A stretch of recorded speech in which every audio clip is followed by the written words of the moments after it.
Assalamualaikum dan salam sejahtera kepada murid-murid cikgu tahun 5. Sihat je semua. Baik, hari ini kita nak sambung lagi dalam tata bahasa mengenai perluasan subjek dan perluasan predikat. Okey, jom kita mulakan.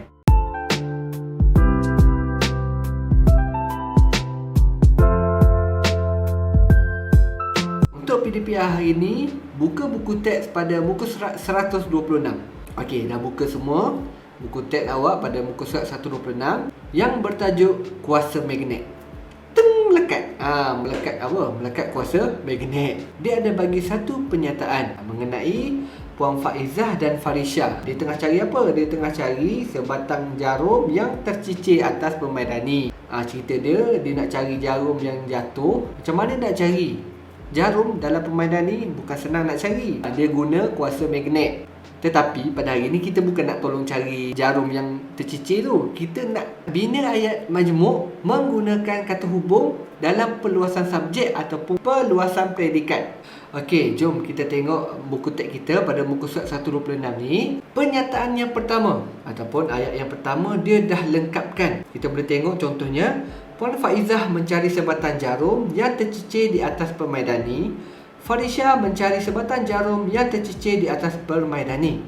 Dalam pernyataan satu ni ataupun dalam ayat satu ni, dia bagi dua ayat yang macam lebih kurang sama tetapi di hadapannya macam berbeza, iaitu Puan Faizah dan Farisha. Dia dah bagi kata hubung dan maknanya dia dah siapkan ayat ni, ayat majmuk dengan perluasan subjek. Macam yang kita belajar pada PDPR lepas, ayat tunggal dengan perluasan subjek, ayat tunggal dengan perluasan predikat kan. Jadi pada hari ini dia nak buat apa? Ayat majmuk dengan perluasan subjek, ayat majmuk dengan perluasan predikat. Senang je, dia lebih kurang macam kita belajar pada PDPR lepas lah. Cuma yang ini dia dah bagi ayat. Ayat dia macam panjang juga dan dia ada bagi kata hubung.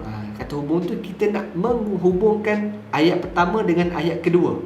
Macam contoh tadi, ayat 1 dia dah lengkapkan. Puan Faizah dan Farisha mencari sebatang jarum yang tercicir di atas permaidani. Okey, ayat dia dah lengkap kan? Tak ada masalah lah. Yang ayat 1 ni ayat majmuk dengan perluasan subjek dan dia letak subjek dekat depan tu Puan Farisha. Dia letak Puan Faizah dan Farisha. Okey, kita terus kepada pernyataan yang kedua, iaitu ayat yang kedua. Puan Faizah masih gagal menjumpai jarum itu. Puan Faizah mencari jarum itu dengan kata pembesar. Yang ayat kedua ni ialah ayat majmuk dengan perluasan predikat. Okey, dekat depan dia walaupun sama, tapi nak menghubungkan predikat sebenarnya, bukan nak menghubungkan subjek. Okey, sebagai contoh yang dia dah siapkan tu, Puan Faizah masih gagal menjumpai jarum itu walaupun beliau mencarinya dengan kata pembesar. Nampak di situ, dia ada gabungkan di hujung ayat tu. Macam tadi, Puan Faizah masih gagal menjumpai jarum itu walaupun. Okey, dia guna kata hubung walaupun beliau mencarinya dengan kata pembesar. Dia ambil ayat yang hujung, ayat yang dekat belakang tu. Itulah jadinya perluasan predikat. Okey, dah selesai yang ayat kedua. Ayat yang ketiga. Ayat yang ketiga ni dia tak lengkap. Maknanya kita kena buat. Yang ayat 1 tadi dengan ayat 2 tadi dia dah lengkap. Kita tengok ayat dia. Farisha teringat akan manfaat kuasa magnet. Farisha baru belajar tentang magnet. Dekat sini dia bagi kata hubung yang. Macam mana kita nak gabungkan dua ayat ni? Tengok ayat dia tadi. Yang pertama, Farisha teringat akan manfaat kuasa magnet. Ayat yang kedua, Farisha baru belajar tentang magnet. Dia bagi kata hubung yang. Kita nak menghubungkan dua-dua ayat ni, jadilah macam ni. Farisha yang baru belajar tentang magnet teringat akan manfaat kuasa magnet. Itu ayat majmuk dengan perluasan subjek. Faham tak? Dia gabung kat mana? Dia gabung dekat atas tadi kan? Yang gabung dekat mula-mula tu. Okey, selesai ayat yang ketiga. Kita terus kepada ayat yang keempat. Farisha menjelaskan sesuatu.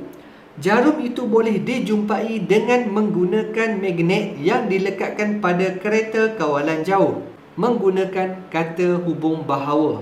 Jadi yang ayat yang terakhir ni dia nak ayat majmuk dengan perluasan predikat. Awak tahu kan macam mana nak buat kan? Macam mana nak gabung dia kan? Okey, bagus. Ayat dia macam ni. Farisha menjelaskan sesuatu bahawa jarum itu boleh dijumpai dengan menggunakan magnet yang dilekatkan pada kereta kawalan jauh. Itu ayat majmuk dengan perluasan predikat. Senang sahaja. Jadi, tugasan awak pada hari ini, kita sambung balik pada buku BM2 yang tata bahasa hari itu, yang kita buat ayat tunggal dengan perluasan subjek dengan perluasan predikat. Kita sambung balik. Okay, hari ini awak cuma salin semula penyataan daripada nombor 1 yang pertama tadi sampailah di bawah. Faham tak ni? Okey, cikgu ulang semula. Tugasan awak untuk yang hari ni, daripada ayat yang pertama tadi yang dilengkapkan, awak salin semula sampai penyataan ayat yang keempat. Baik, selesai PDPR pada hari ini. Kita jumpa lagi pada hari berikutnya. Assalamualaikum. Bye-bye.